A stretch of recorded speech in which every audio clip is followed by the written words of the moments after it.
What's up, Foxes? Here's the long-awaited debut of LoreScape Season 3. We will be covering some really exciting lore in the next 10 episodes. Of course, it's Varlamore, the brand new, shiny area expansion. I'm so excited, so let's get started.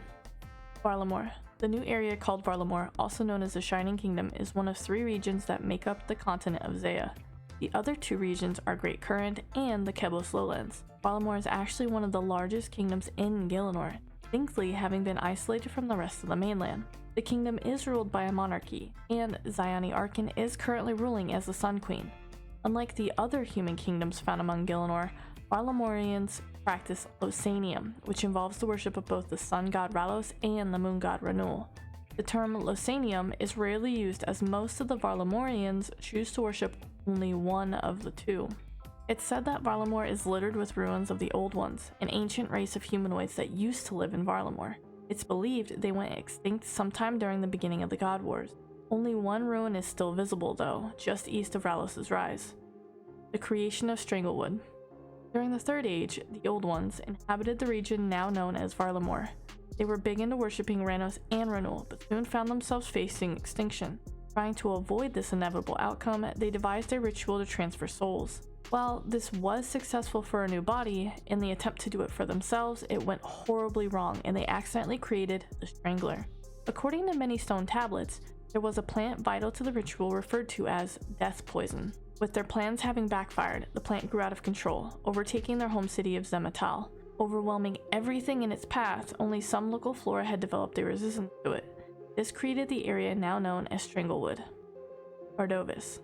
During the Third Age, sometime after the fall of the Zerosian Empire, Vardovis, the vampire executioner, was hunting down Yorent Lovenkenge for being an enemy of Zeros.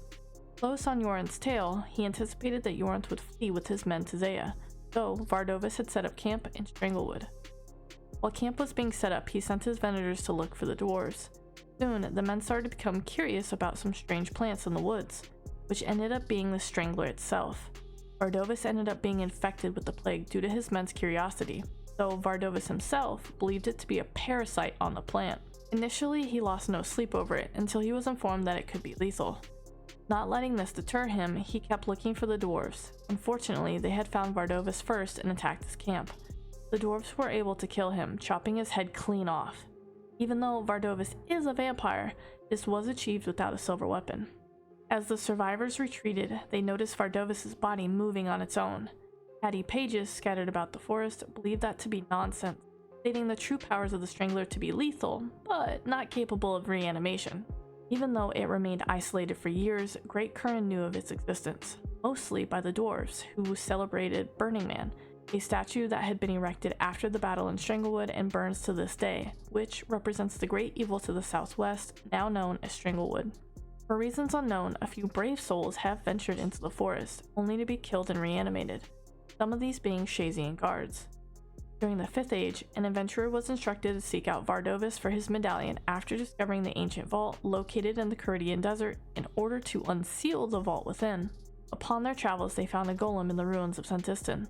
The golem had information pertaining to where he had gone, stating far west, Zeah. Arriving in Lovenkenge, the adventurer heard tales of the Burning Man, the Strangler, and Vardovis' role in it all. Finally traveling to Stranglewood, the adventurer meets Cassandre, a botanist diagnosed with Korup syndrome. He is trying to find a cure by uncovering as much as he can about the Old Ones and their ritual of soul transference, as they had found a way even before the citizens of Arceus did.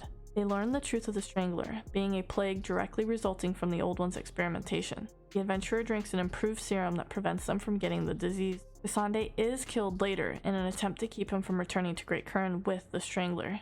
The early history of Varlamore. It wouldn't be until hundreds of years later that Zeah would begin to be settled by refugees. And it wasn't but 1,000 years ago when refugees fleeing Xeric's reign would flee across the previously unexplored Custodia Mountains. 3 notable groups comprised the refugees: the Encamdo Dwarfs, the Takasti, and the Paracans. Yantorm was the first city built in Varlamore by the Encamdo Dwarfs, and it resides under Ralos' rise. The nomad group of Takasti decided to settle in the Talati rainforest, and the Paracans founded the town of Fortis, which eventually became known as Civatis Illa Fortis, when the 3 groups came together to found Varlamore.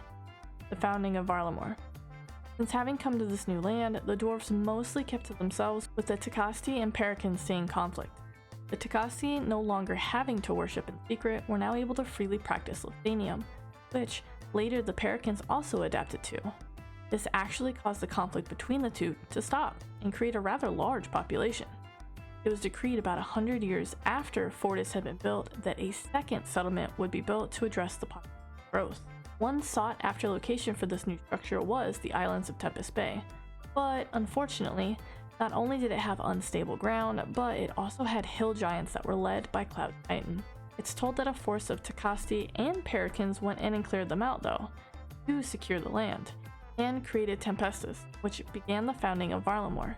The river Varla, a river that had been the deciding line in separating the two tribes, became their inspiration as they built a now unified kingdom. Okay, Foxes, make sure to tune in every week for a new episode of LoreScape. We'll see you next week with more Varlamore history. Like my videos, show some support by stopping by my live stream. Remember to subscribe and turn on notifications so you can stay up to date on all things Foxx OSRs. Don't forget to check out my custom merch, too.